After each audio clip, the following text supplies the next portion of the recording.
The Tale of the Mysterious Neighbor. In the quiet suburban neighborhood of Greenfield, life moved at a comfortable, predictable pace. Families knew each other well, and neighbors often gathered for barbecues, block parties, and holiday celebrations. Among the residents was a reclusive man named Mr. Thompson, who had recently moved into the old Victorian house at the end of Maple Street. Mr. Thompson was rarely seen outside his home. The only time the neighbors caught a glimpse of him was when he mowed his lawn or picked up his mail. He always wore dark glasses and a long coat, even in the summer, which added to his mysterious aura. His house, once vibrant with the previous owner's care, now had overgrown bushes and a somewhat neglected garden. The children of the neighborhood, led by a curious boy named Max, spun wild tales about Mr. Thompson. They believed he was a retired spy or perhaps a secret agent hiding from dangerous enemies. The adults, though less imaginative, also speculated about him. Some thought he might be unfriendly or hiding something sinister. One autumn evening, during a neighborhood watch meeting, Mrs. Patterson, an elderly lady known for her nosiness, voiced her concerns. "We should find out more about Mr. Thompson," she said. "He's so secretive, and we don't know anything about him. What if he's up to no good?" Max's parents, who were more open-minded, decided it was time to extend a friendly hand. They baked a batch of cookies and, along with Max, went to Mr. Thompson's house. They rang the doorbell and waited.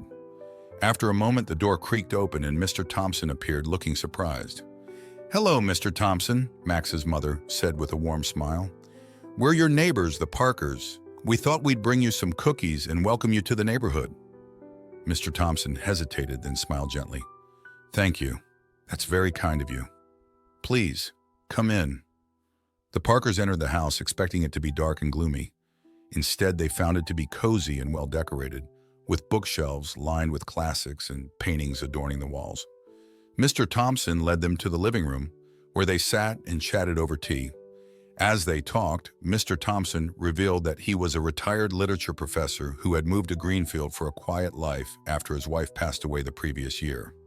He wore dark glasses because of a sensitivity to light, a side effect of medication he was taking.